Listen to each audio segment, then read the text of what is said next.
నేను government degree college తాడిపత్రిలో విశ్రాంతి అధ్యాపకునిగా ఉన్నాను. నేను ఇప్పుడు అనంతపురంలో నా సొంత ఇంట్లో నివసిస్తున్నాను. నేను సాహిత్య సేవ చేసుకుంటున్నాను. మాది పండిత వంశం. మా తండ్రి గారు గొల్లాపిని రామకృష్ణ శాస్త్రి గారు సాహిత్య విద్వాన్ వారు, గౌరవనీయ స్థానంలో సాహిత్యవేత్తగా పుట్టపర్తి మహానాచార్య గారికి స్నేహితులుగా మిత్రులుగా వాళ్ళు ఎంతో పేరు పొందినారు.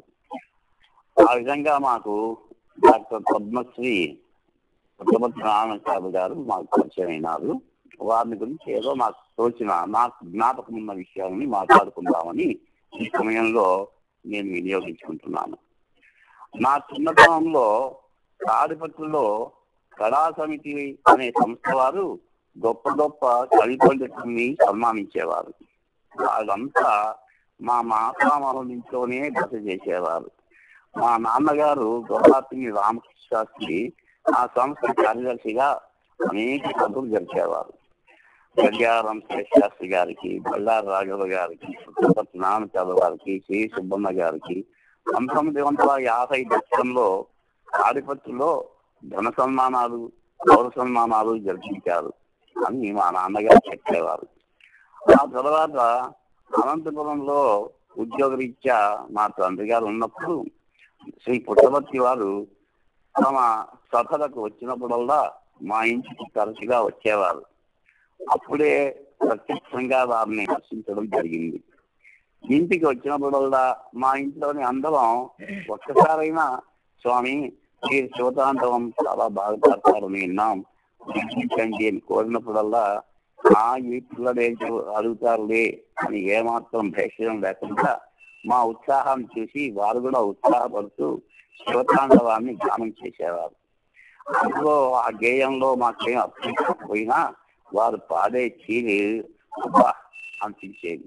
ఎంత అద్భుతంగా ఉంది అని ఆనందం కలిగేది. ఉద్యోగరీత్యా మా నాన్నగారు ఒకసారి కడపలో ఉన్నంత కాలం స్వామివారు మా ఇంటికి వచ్చి పోయేవారు. అలాగే మోటార్పేటలో ఉండే వారి ఇంటికి మా నాన్నగారు కూడా ఆధార్లోనే వస్తూ ఆఫీస్ నుండి వస్తూ వారి ఇంటికి వెళ్ళి ముచ్చట్లు చేసి వచ్చేవారు. నేను చదివే కడప రామకృష్ణ హై స్కూల్లో శ్రీ పుట్టపర్తి వారు అధ్యాపకులుగా ఉండడం చేత అది నా భాగ్యంగా భావించాను. స్కూల్లో ఉండే తోటలో కూర్చొని ఆ చెట్ల మధ్యలో ఉండే తోటలో రాధప్రతుల పుస్తకాలు ఏవో ఏవో వల్ల వేస్తూ ఉండేవారు. మా క్లాస్ ఉన్నప్పుడల్లా హెడ్ మాస్టర్ గారు ఏగా అలర్ట్ చేస్తున్నారు, ఏం క్లాస్ ఉంది, ఎవరు మీ టీచర్ అని అడిగితే మా స్వామివారు క్లాసు అని చెప్పేవాళ్ళు. అంతలో మా వైవి సుబ్బయ్య గారు హెడ్ మాస్టర్ గారు వాడు రాలే కానీ మీరే తోటలో కూర్చోండి, స్వామివారి దగ్గర ఉంటే వారే పాఠాలు చెప్తారనేవారు. నేను తోటలో పోతే పుట్టపర్తి వారు వచ్చే పాఠం చెప్పేవారు, లేదా పోరా చెప్పండి అని మమ్మల్ని తరనేవారు. ఆ విధంగా తన గ్రంథాల్లో దిగులైపోయి ఆయన గట్టిగా చదువుకుంటుండేవారు. మేము కొంతమంది అంటే నేను సనగరం సుబ్బయ్య, జిఎల్ సుబ్రహ్మణ్యం అనే కొంత స్నేహితులం కలిసి స్వామి వద్దనే ఆ చెట్టు కింద వారిని కూర్చొని వారు ఏం చదువుతున్నారో వినేవారు. మేము వింటున్నామనో లేక వారి స్వాభావికంగానో కొంచెం గట్టిగానే చదివేవారు వారు తమ యొక్క వ్రాతప్రతుల్ని.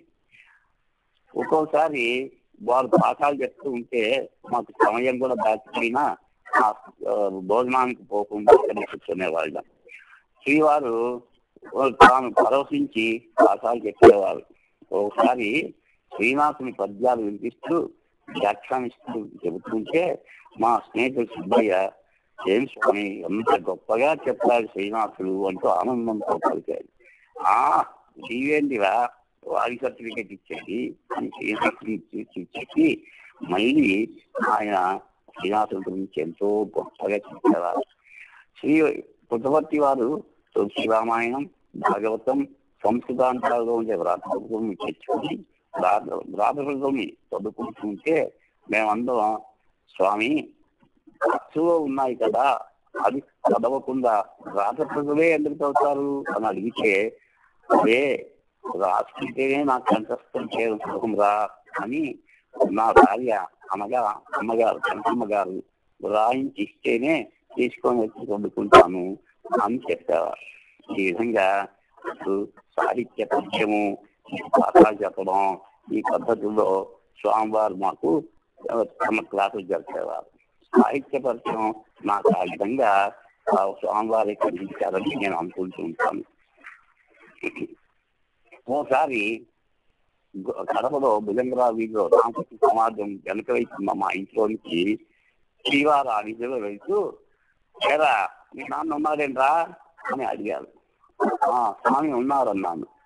ఇంట్లోకి వచ్చి మా నాన్నతో రారా మంచి సినిమాలు పోయేద్దాం అన్నాడు. మా నాన్న ఆశ్చర్యంతో వారిని చూసి మాట్లాడకుండా పుట్టవర్తి వారి వెంట బయలుదేరారు. నేను కూడా మా నాన్న వెంట వెళ్ళాను. ఈ సినిమాలో సంగీతం చాలా బాగుంటుందా, అందుకే వెళ్తున్నాం అన్నారు. మురికించే మువ్వడు అనే సినిమా చూస్తున్నంతసేపు సినిమా రాగాల గురించి, వాటిలో పాడే చీరల గురించి, నీవీర పాడుగ దేవా అనే పాటలో ఉండే సాహిత్యాన్ని, సినిమా సాహిత్యాన్ని సమీక్ష చేస్తూ సినిమా చూస్తున్నంతసేపు మా నాన్నతో మాట్లాడుతుంటే నాకేమో సినిమా చూడవీరే అని అనుకున్నా. మా నాన్న చాలా సంతోషంతో, స్వామి మీతో సినిమాలు చూస్తే దృశ్యకార్యంగా చూస్తాము అనిపించింది అన్నారు. 1961 ఆగస్టు ఆ ప్రాంతంలో నాకు కరెంట్ షాక్ కొట్టింది. చాలా అనారోగ్యం అయిపోయినాను. బుద్ధి మాందించింది. ఏదో ఇవాళ స్కూల్కి రావడం లేదే అని ఓ సాయంత్రం మా నాన్న అడిగారు కదా పుట్టవర్తి వారు. మా నాన్న ఏం చెప్పి, వాడు బుద్ధి మందగించిందండి, చాలా బాధపడుతున్నాం మేము అని చెప్పుకున్నారు. సరే వాడిని మా ఇంటికి పంపరా, నేను చూసుకుంటాను అన్నారు. మోటార్ బైక్లో ఉండే వారి ఇంటికి మా నాన్న నాకు ఈ విషయం చెప్పి పంపించారు. నేను స్వామి దగ్గరికి వెళ్ళాను. నోట్బుక్ తెచ్చుకోదగ్గరా అని చదవానికి పంపించారు. నాకు ఆ నోట్బుక్ ఆయన మేడ మీద కూర్చొని నన్ను కూర్చోబెట్టుకొని ఏదో రాసి నా చేత పలికించాడు. హయగ్రీవ స్తోత్రాన్ని పలికించారు. ఆ స్తోత్రం చూపించి ఆ శ్లోకాలన్నీ శ్రీమతి కనకమ్మ గారిచే వ్రాయించి ఆమెతోనే నాకు పలికించి ఆ శ్లోకాలను చూపించారు. అలాగా వారి ఎదురుగా కూర్చొని కొన్నాళ్ల పాటు అవి మళ్ళీ వేశాను. కొన్నాళ్లకు నాకు ఆరోగ్యం అనిపించింది. తర్వాత సౌందర్య లహరిలో శ్లోకాలను పాకంగా చెప్పడం మొదలుపెట్టారు. నాలో మార్పు వస్తుందని మా నాన్న సంతోషించాడు. అలాగా స్వామివారు ప్రత్యక్ష గురువులుగా నాకు మంత్రోపదేశం చేశారు. 1972లో నా పెళ్ళైన తర్వాత నా భార్య విజయమ్మతో కలిసి వారి ఇంటికి వెళ్ళాను. నారాయణాచార్య వారు అమ్మగారితో చెప్పి మా ఇద్దరికి మంత్రోపదేశం, హనుమాన్ చాలీస, పారాయణాలు చేయించి మాకెన్నో విధాలుగా తమ కుమారుడైన అరవిందంతో సమానంగా సమాదరించారు స్వామివారు. అలాగా వారి కుటుంబంలో నేను ఒకరిగా మమేకమైనాను. వారి బిడ్డలందరూ కూడా నాకు వచ్చేది. అయితే వాళ్ళ వివాహం అయిన తర్వాత నేను వారిని కలవడం జరగలేదు. చిరంజీవి నాగపద్మిని ఆ శ్రీవారి కుమార్తె, ఆమె నా చెల్లెడు చిరంజీవి వసుమతి, ఇద్దరు కూడా ఆ పాఠశాలలో సహ విద్యార్థులు, స్నేహితులు. వారిద్దరితో ఇంకా కొంతమందితో కలిసి కాళిదాసు అభిజ్ఞాశాస్త్రంతో పుట్టవర్తి వారి పర్యవేక్షణలో ఆ పాఠశాలలో సంస్కృత పండితులు కోడూరు సుబ్బయ్య గారి దర్శకత్వంలో ఆ రామకృష్ణ హై స్కూల్లో ప్రదర్శింపజేశారు. ఆ సమయంలో పుష్పగిరి వికాసం కూడా వచ్చారు. చాలా అభినందించారు పుట్టవర్తి గారిని, సుబ్బయ్య గారిని, విద్యార్థుల్ని. పిల్లలందరికీ పారితోషికాలు పుష్పగిరి పీఠం ద్వారా ఇచ్చించారు. శ్రీ స్వామివారు తమ ఇంట్లో ఒకసారి ఇష్టాగోష్ఠిగా మాట్లాడుతున్నప్పుడు నేను కూడా అక్కడ కూర్చొని ఉన్నాను. అప్పుడు 1950లో ధవళేశ్వరం కట్ట మీద కూర్చున్నప్పుడు ఎమ్మగూరు సత్యనారాయణ గారు అడిగితే గోదావరి నది మీద నారాయణాచార్య గారు ఆశువుగా పద్యాలు చెప్పారు. ఆ పద్యాన్ని గురించి వాళ్ళు ఎవరో అడిగితే అప్పుడు చెప్పారు ఆయన. అది సాధు పద్యాలుగా నిలిచిపోయింది. అల రామయ్య పదంబులే కదిగెనో, అవన్నీ సంపూత మైథిలి నెమ్మో మరవంచి తుడిచి కొనెనో తేజస్సమాయుక్త మాంసవితాం త్వమ్ముల మైలదీసి కొనెనో మా లక్ష్మణ స్వామి అల్కుల వయ్యారి నిలిచి పల్కగటవే గోదావరి శ్రావిని అని ఒక పద్యం. వెంటనే మరొక పద్యం కూడా చెప్పానన్నారు. అలసాంగోళిక వీచికాంబరముతో నానశివా సంకుల కూహుంకృతి మేకలారవడితో కొండలు ప్రతారించి చెంగులకే కొండలు ప్రతారించి చెంగులకే రామున కేక పత్రికదయే నీయాస నీరాస కోర్కెలు నీలో గుడుసులు చిట్టుకొనులే గోదావరి శ్రావిని అంటూ ఇంకా చాలా చదువు చెప్పానని వివిధ అంశములపై చెప్పానని చెప్పారు. అలాగా వారు ఆ విధంగా సాహిత్య గోష్ఠి చేస్తూ ఉంటే నేను ఆసక్తిగా కూర్చొని వినేవాడిని. అనంతపురంలో 1990 జనవరి 15వ తేదీ అనంతపురం జిల్లా రచయితల సంఘం వాళ్ళు, జిల్లా గ్రంథాలయ సంస్థ వాళ్ళు సంయుక్తంగా కలిసి డాక్టర్ నారాయణ వారికి కనకాభిషేక మహోత్సవాన్ని పెద్దగడాలో చేసినారు. అప్పుడు నేను కూడా సభలో ఒక వక్తగా పాల్గొన్నాను. అప్పుడు స్వామి గారి గురించి ఏవో నాకు తెలిసిన చిన్న మాటలు మాట్లాడాను. అందులో ఏంటంటే, మీ ప్రతిభావ్యుత్పత్తి ధనన్య సామాన్యం, మీ కవితాధార గంగా ప్రవాహ సదృశం, మీ పెనుగొండ లక్ష్మి ఉలికే రాధకు చర్చదింపడు చేసింది, మీ సాక్షాత్కారం రామచరిత మానసాన్ని ప్రత్యక్షం చేసింది, మీ పండరీ భాగవతం భక్త శ్రీరామండకు ముక్తిని ప్రసాదించింది, జనప్రియ రామాయణం నిజంగా జనప్రియ ఆరామమైంది, శివతాండవం ఈ గడంలో శివపార్వతుల నృత్య వాక్యాలు కన్నులకు తచ్చింది, విరహగోపి అగ్ని వీణ మొదలైన ఖండకావ్యాలు అఖండ యశస్కాయై నిలిచాయి.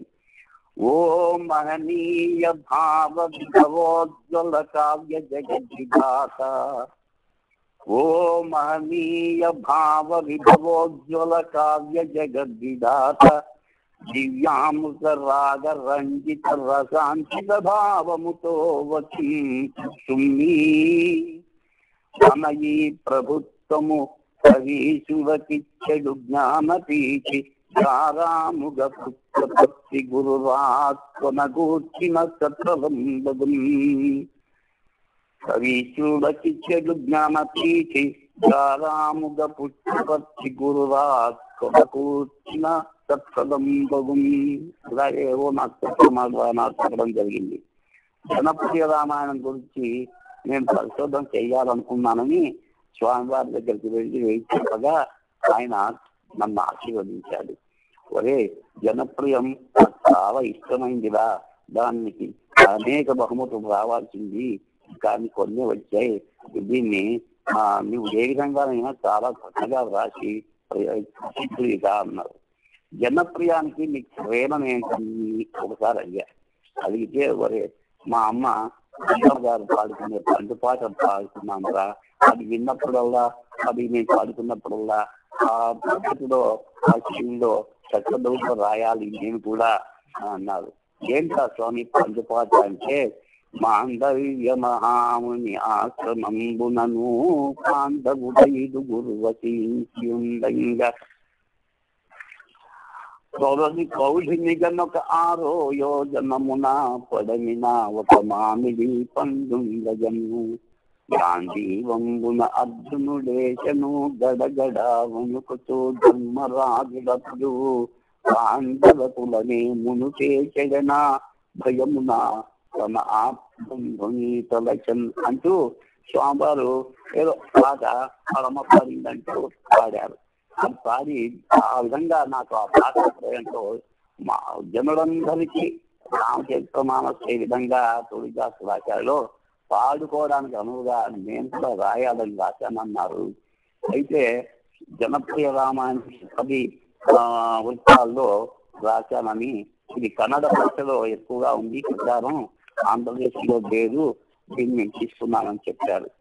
ఈ జనప్రియ రామాయణం భారతంగా మరియు కిష్కింధకాండ అనే 2 భాగాలుగా రాశారు. దక్షిణ భాగాలు మన దురదృష్టమేమో రాలేకపోయినాయి. వారు దానికి విచారిస్తుంటారు కూడా నాకు తెలుసు.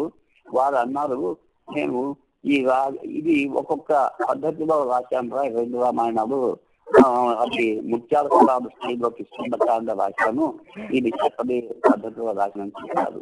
నిజంగా అవి రాసిపోయి యుద్ధాకాండాలు కూడా అది ఎట్టుండేవో, ఏ ఛందస్సులు వచ్చేవో మన దురదృష్టం కొద్ది అవి రాలేకపోయినా నేను బాధపడేవాడిని. నేను పరిశోధన చేసే సమయంలో స్వామివారు ఏదా అని నన్ను అడుగుతుండేవాడు. స్వామి ఆలస్యం అయిపోతుంది, నేను చదివేదాకుండా ఉన్నాను, ఇంకా నిదానం అవుతుందేమో అని అంటే, ఇంతకు నేను బతుకుండగానే నీ పుస్తకం గడ్డకు వస్తుందేమిరా అని నవ్వుతూ అన్నారు. కానీ నిజానికి ఉండగానే నేను చేయలేకపోయినాను. ఆయన చివరి దశలో ఒకసారి హాస్పిటల్లో ఉన్నప్పుడు పుట్టపర్తి వారి దగ్గరికి నేను వెళ్ళి, ఏం స్వామి ఎలా ఉన్నారో నీ పలకరిస్తే, ఆ స్థితిలో కూడా లేదా నీ పరిశోధన ఎంతవరకు వచ్చింది, నా జనప్రియ గడ్డ చేస్తారా, ఎలా ఉంది మీ ప్రయత్నం అని నన్ను వాకప్ చేస్తున్నారంటే నాకు ఒక ఆనందం, ఉద్వేగం కలిగాయి. ఆ తర్వాత వారికి మరణం జరిగింది.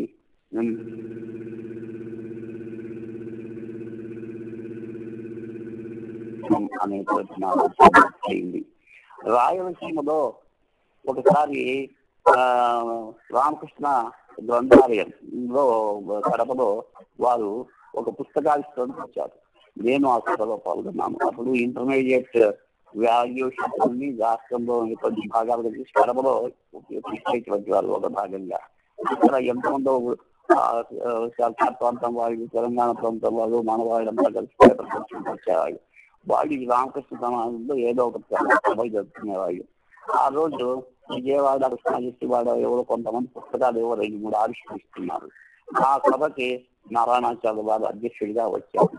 ఆ సమయంలో వారు ఒక సూచిగా గట్టిగా అన్న మాట ఏంటో తెలుసా, సరే సభలో ఆయన అన్న మాటలు, రాయలసీమలో ఇతర ప్రాంతాల వారి గ్రంథాలు ఆవిష్కరించుకుంటున్నాయి, కానీ మన సీమ గ్రంథాలు, మన కావ్యాలు ఏమైనా ఆంధ్రప్రదేశ్లో ఇతర ప్రాంతాల వారు ఆవిష్కరణ చేస్తున్నారంట. కానీ అతను ఇదేటువంటి నిర్వాహకుల్ని వేదికంగా అడిగారు. కడప రామకృష్ణ సమాజంలో ఈ విధంగా ఆయన సభాధ్యక్షులుగా ఉంటూ విస్తృతంగా చాలా ఘాటుగా విమర్శించారు. అది వారిలో నిర్మోహమాటంగా చెప్పే స్వభావం కదా. ఆయన ఎక్కడైనా కూడా ప్రాంతీయ భాష మాట్లాడేవాడు, ప్రాంతీయ భాషల్లోనే ఎక్కువగా రచన చేస్తారు. ఆయన అనేక విధములైన రచన చేసి ఆయనకు అనేక బిరుదులు, సన్మానాలు జరిగినాయి. అంతటి గొప్పవానికి నేను శిష్యుడైనందుకు వారి గ్రంథమైనటువంటి జనప్రియ రామాయణాన్ని నేను పరిశోధించిన పుస్తకంగా వెలువరుచుకున్నందుకు నేను చాలా గౌరవిస్తున్నాను. ఈ విధంగా పరోక్షంగా ఆ లోకంలో నన్ను ఆశీర్వదిస్తుంటారు మా స్వామివారిని నేను అనుకుంటుంటాను. ఇలాగా పుట్టపర్తి గురించి ఎన్నో విషయాలు చెప్పొచ్చు, ఎన్నో అనుభవాలు ఉంటాయి. అయితే వాటిని అన్నింటినీ జ్ఞాపకం చేసుకుంటే ఈ సమయంలో, ఈ తక్కువ సమయంలో నేను చెప్పుకోవడానికి మాత్రమే నాకు జ్ఞాపకం వచ్చాయని అనుకుంటాను. అయినా వారి యొక్క జనప్రియ రామాయణం బాగా విమర్శనాత్మకంగా నేను రాస్తున్నాను. ఇందులో ఎంతో చెప్పాలనుకున్నాను. ఇప్పటికీ నా మాటల్లో కంటే నా గ్రంథం పెరిగితే చాలా మందికి వారి గురించి, వారి ప్రజల గురించి తెలుసుకునేటువంటి నమ్మకం నాకు ఉంది. ఈ విధంగా నాకు ఈ అవకాశం వచ్చినందుకు నేను ఈ నిర్వాహకులకు ధన్యవాదాలు తెలుపుకుంటూ సెలవు తీసుకుంటున్నాను. జ్ఞానపీఠ పుస్తకానికి రాకపోయిన దాని విలువ పెరిగిందంటారా, తగ్గిందంటారా? దాని విలువ తగ్గింది. జ్ఞానపీఠ వారి యొక్క విలువ తగ్గింది. వారు ఆ విషయంలో కూడా చెప్పారు, జనప్రియ రామాయణానికి నాకు జ్ఞానపీఠ వస్తుంది అని అనుకున్నాను, కానీ రాలేకపోయింది. నా పేరే మొదట్లో ఉండింది. ఆ విషయం నాకు స్పష్టంగా చెప్పారు. నా పేరు అందులో మొదట్లో ఉండింది. అయితే అది రాకపోవడము నాకు కొంత బాధ కలిగించింది అన్నప్పుడు హెచ్ఎస్ బ్రహ్మానంద గారు నాతో నా పుస్తకంలో కూడా రాశారు, శ్రీ పుట్టపర్తి వారికి పట్టు పరిశ్రమ తెలియదు అని. అంటే ఆ విధంగా ఏదో చేస్తే అది లభిస్తాయి, అటువంటి అక్కర్లేదు ఆయనకు. ఆయన రాసిన ప్రతిభా గ్రంథాలకే అది జ్ఞానపీఠ కంటే మించిన అవార్డులు ఉన్నాయి. ప్రజల హృదయాల్లో నిలిచిపోయేది జనప్రియ రామాయణం కలకాలం నిలుస్తుందని నా నమ్మకం. అదమ్మా నాకు ఆయన మీద ఉండేటువంటి అభిప్రాయం. విశ్వనాథ పుట్టపర్తి వారి సంబంధాలు ఎలా ఉండేవి, మైత్రి ఎలా ఉండేది, వాళ్ళ మధ్య ఎలా ఉండేది? అవునవును, నాకు చాలా బాగా తెలుసు ఆ విషయము. విశ్వనాథ సత్యనారాయణ గారు వారు ఎప్పుడు కలుసుకున్నప్పుడు కూడా సాహిత్య చర్చలు చేసుకుంటుండేవారు. విశ్వనాథ వారి యొక్క ఛాయలు ఆయన చాలా గ్రహించినారు, తన గ్రంథంలో కూడా అలాగే ప్రకటించినారు. మరి విశ్వనాథ సత్యనారాయణ గారు కడపకు వచ్చినారు. కడప వివేకానంద ఆడిటోరియంలో పుట్టపర్తి నారాయణ గారు అధ్యక్షతన ఆనాడు కడప జిల్లా రచన ధర్మధర్మశాఖ కలిసి మల్లెమాల మొదలైన వారంతా కలిసి సభలు ఏర్పాటు చేశారు. ఆ అదృష్టం కొద్ది ఆ సభలో నేను కూడా వెళ్ళాను. మా విశ్వనాథ సత్యనారాయణ గారు పుట్టపర్తి వారిని కౌగులించుకొని ఎంతో గొప్పగా మాట్లాడారు. తన యొక్క విషయాలను బాగా ఆకలింపజేసుకున్న మహా వ్యక్తి పుట్టపర్తి అని చెప్పి అన్నారు. పుట్టపర్తి నారాయణ కూడా కొంతమంది ఆ సందర్భంలో అడిగారు, మీరు విశ్వనాథకు మీకు ఆంధ్రప్రదేశంలో 2 గొప్ప విమర్శక గ్రంథాలు రాసిన వాళ్ళు, గొప్ప కార్యాలు రాసిన వాళ్ళు అని. ఆయన రామాయణ సంకోచము, ఈ జనపద రామాయణము గురించి కూడా కొంతమంది చెప్తున్నారు. తర్వాత కొంతకాలం నేను స్వామిని అడిగాను, ఏం స్వామి ఇలాగా విశ్వనాథ వారివి ఇతర గ్రంథ కార్యాలతో మొదలైనటువంటి వారందరి యొక్క ఛాయలు మీ జనప్రియ రామాయణంలో కలుపుతుంటాయి, కొన్ని యథార్థంగా కూడా ఉంటాయి అని అంటే వారే స్వయంగా అన్నారు. అదే నాకు హృదయానికి బాగా పట్టుకున్నది అందులో వచ్చేస్తుంటాయి, పైగా తప్పేం లేదు. అవతల భాగవతంలో పద్యాలు మనం ఉపయోగించుకుంటే ప్రస్తావిస్తాము. ఆ విధంగా నేను వారి గురించి నా హృదయంతో నిలిచిపోయినటువంటి సంఘటనలు లేదా వాక్యాలు యథార్థంగా తీసుకొని నా దాంట్లో రాస్తుంటాను. ఆ ఛాయలు తప్పకుండా ఉంటాయి. సమకాలిక కవుల యొక్క హృదయానికి నచ్చుకున్నటువంటి నేను స్వీకరిస్తాను, తప్పేం లేదు అని చెప్పి ఆయన స్వయంగా చెప్పారు. దీని మీద కొందరు విమర్శకులు ఆయన మీద ముక్కులో ఎంతలాగాను ఏవో చిన్న చిన్న విషయాలు పట్టుకొని విమర్శిస్తూ ఉంటారు. అవన్నీ ఆయనకి ఎప్పుడు లెక్క చేయలేదు. ఆయన ఒక మహోదాత్తమైన భావాలు కలిగిన వాడు, చిన్న చిన్న వాటికి విచారించేవాడు కాదు. జ్ఞానపీఠ అవార్డు గురించి కొంచెం నా మొదటికే లేకుండా చేసినారే అని మాత్రము సాధారణ విషయం. ప్రత్యక్షంగా నేనే వెళ్ళినప్పుడు చెప్పడం నిజంగా దురదృష్టమే పాపం. అయితే జ్ఞానపీఠ కంటే కూడా గొప్ప వ్యక్తి ఒక తల్లి సరస్వతి పుత్ర శివానంద స్వామి ఇచ్చినటువంటి గొప్ప బిరుదు. సరస్వతి పుత్రుడు కంటే ఇంకా కావాల్సిన బిరుదులు ఎందుకు? ఆయనకు మహానుభావుడు, ఆయన పాదాలకు నమస్సుమాంజలు అర్పిస్తూ నేను సెలవు తీసుకుంటాను. అమ్మా ఇంకా ఏమన్నా అడుగుతారమ్మా? పాండిత్యంలో అహంకారం అని చెప్పేసి ఒక పెద్ద ఉపన్యాసము అయ్యగారు చేసినారు కదా. అవునవును, అది అహంకారమా ఆత్మవిశ్వాసమా ఏమంటారు? ఆయన విశ్వనాహంకారము అంటారు. అది అహంకారం అంటే మనం అనుకునే అహంకారం కాదు, ఆయన బుద్ధి విశేషణం. విశ్వనాథ గారు ఏ విధంగా ప్రతినిస్తున్నారో ఆ విషణాహంకారుడైనటువంటి వారు వీరు. అందులో ఎటువంటి దోషం లేదు. ఎందుకంటే త్రిపదలు దాని గురించి వీరందరూ అడిగితే అయ్యా మాకు ఆ శక్తి ఉంది కనుక విషణాహంకారం ఉన్నారు త్రిపదలు కూడా. విశ్వాసత్వాలు ఒకసారి హిందూ కాలేజీ గుంటూరులో ఉపన్యాసం చెప్పాలనుకుంటున్నప్పుడు ఇదే విషయం మీద విద్యార్థులకు కొంచెం గొడవ పెట్టి ఆయన ఒకటే మాట అన్నాడు, ఒరే నేను మీ స్థాయికి దిగి రాలేనురా, మీరు కావాల్సిన నా స్థాయికి రండి. నేను మేడ మీద ఉన్నామంటే మీరు రావాలంటే రావాలా, మెట్లకి రావాల్సిందే, మీ దగ్గర రావాల్సిన అవసరం నాకు లేదు.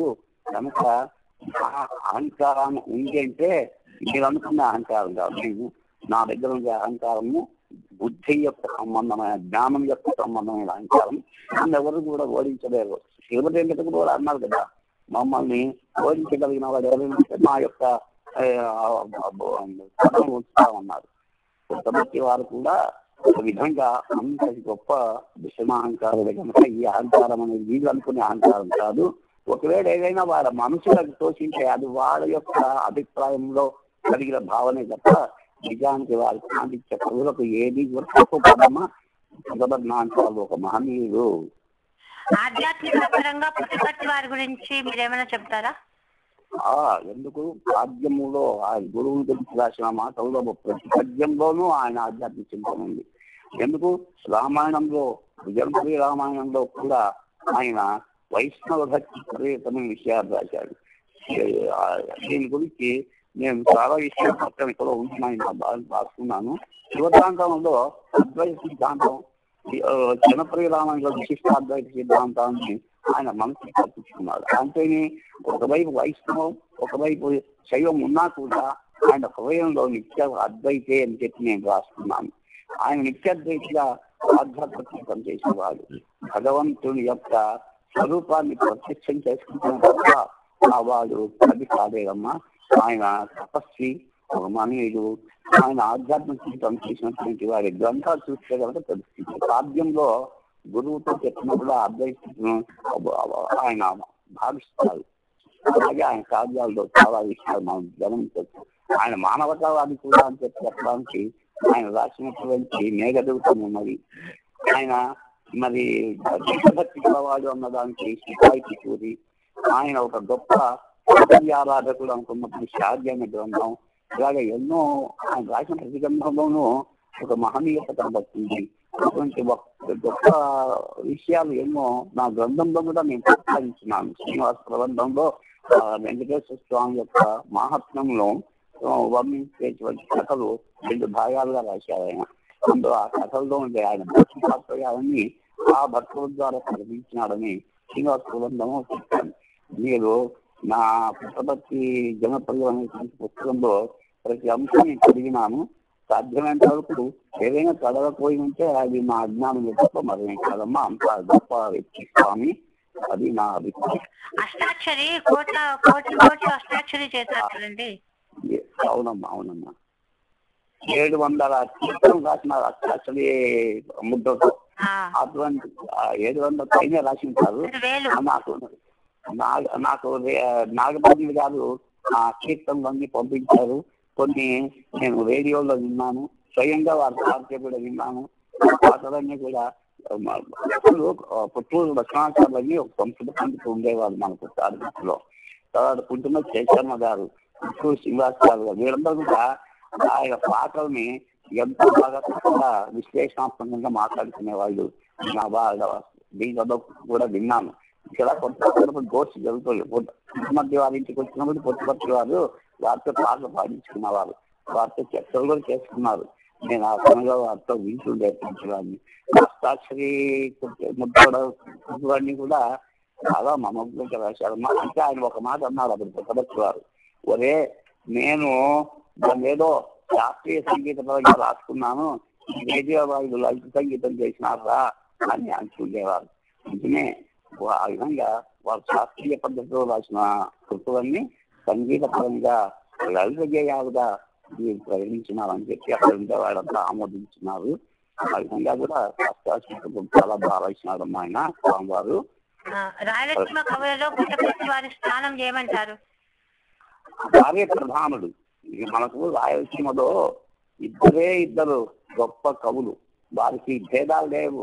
అది పక్కనుండే వారికి భేదాలన్నీ కల్పించుకొని లోకప్రచారం చేసుకుంటారు. మహాకవి గడియారం వెంకటేశ్వర శాస్త్రి గారు, మహాకవి సరస్వతి పుట్టపర్తి నారాయణచార్యులు వారు, ఈ 2 రాయలసీమకు 2 కళ్ళు. నేను సభలో కూడా ముట్టో చెప్పాను. వ్యక్తిగతంగా నేను గడియారం వారిని కలిసి వారి యొక్క రచన రఘునాథ కావ్యాన్ని వారు పేరు కాల్చిన సమయంలో నేనే సిద్ధపడి రాశాను. చెప్తుంటే ఇంటికి పోయింది.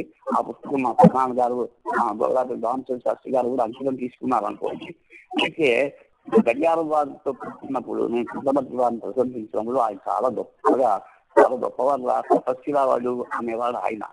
ఈ పుట్టపర్తి వారు చెప్పడం ఉన్నప్పుడు మాకేం లేవురా, ఇవన్నీ కూడా ఎక్కడో దానిపోయేటువంటి వాళ్ళందరూ అనుకునే మాటలు. ఒకసారి ఆంధ్రప్రదేశ్లో నా మీద చాలా విమర్శలు రాశారని చెప్పి దాని మీద నేను కూడా ఆంధ్రప్రదేశ్ వచ్చిన విమర్శ చదివాను అనుకోండి. అయితే ఆయన భావాలకు ఈ విమర్శకులు రాసిన భావాలకు ఏం సంబంధం లేదు. వీళ్ళు వ్యక్తిగతమైనటువంటి విషయాలతో వాళ్ళు విశ్లేషించేవాళ్ళు. వారిద్దరి మధ్య ఇక్కడ అక్కడ చేసి వాడికి ఏదో మీటింగ్ చెప్పడం అంటే. మల్లెమాల వెంకటరెడ్డి కూడా ఒక రోజు అన్నారు, నిజానికి వారిద్దరికి ఎటువంటి అభిప్రాయ భేదాలు లేవు, ఒకవేళ వ్యక్తిగతం కలుసుకుంటే ఒకరు వాదించుకుంటారు. ఈ సభల్లో ఈ పక్కన కొంతమంది, ఆ పక్కన కొంతమంది శిక్షలు చేరుకొని ఆ శిక్ష పరమాణువు చేసేటువంటి ప్రచారం తప్ప నిజానికి ఇద్దరు మహాకవులు రాయలసీమకు మనకెంతో పండ లాంటి వాళ్ళు అని చెప్పి కూడా అనుకున్నారు ఆ రోజు సభలో. నేను చాలా సభల్లో వాళ్ళ గురించి విన్నానమ్మా. వాళ్ళు గడియారం వారికి కానీ, పుట్టపర్తి వారు కానీ భేదాభిప్రాయాలు ఎటువంటి ఇద్దరు అద్వైతులే, ఇద్దరు మహనీయులే నాకు తెలిసినంత వరకు ఇచ్చానమ్మా. గద్య రచనలో పుట్టపర్తి వారి స్థానం ప్రత్యేకమైనది అని అంటారు కదండి. అవునమ్మా, ఆయన కొంతమంది ప్రశంసించారు కూడా. వీరి రచనలలో గద్య రచన చాలా బాగుంటాయి, వచనం చాలా అద్భుతంగా ఉంటుంది.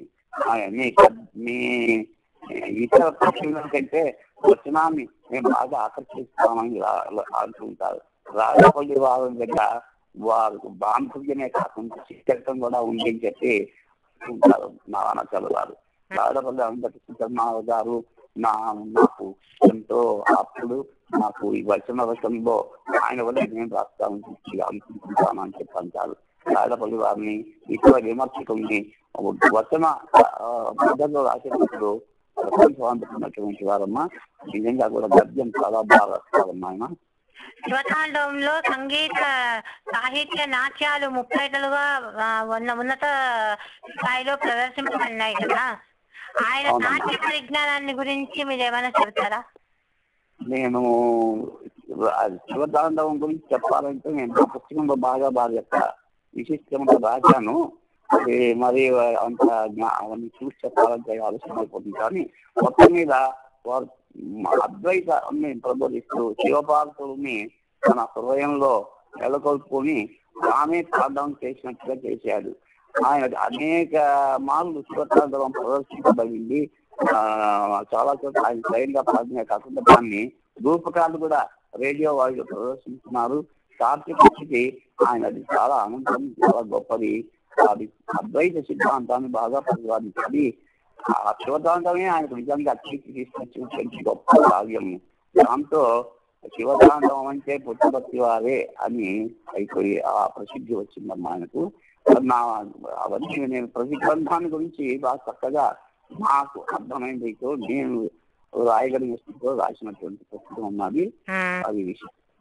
చాలా సంతోషం అండి. చాలా మిమ్మల్ని వెంటబడ్డాను, బాగా చెప్తారు.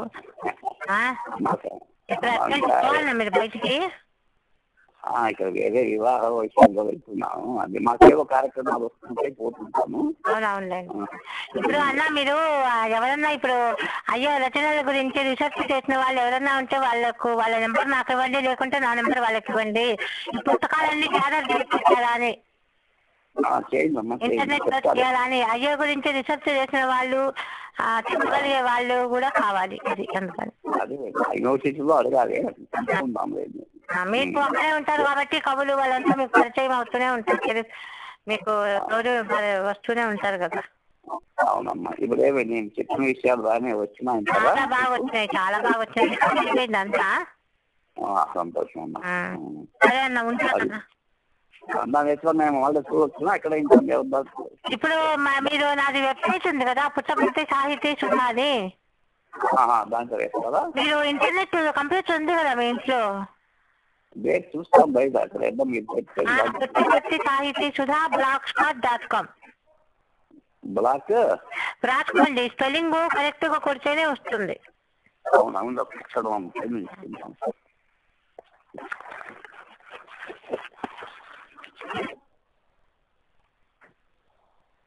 హలో.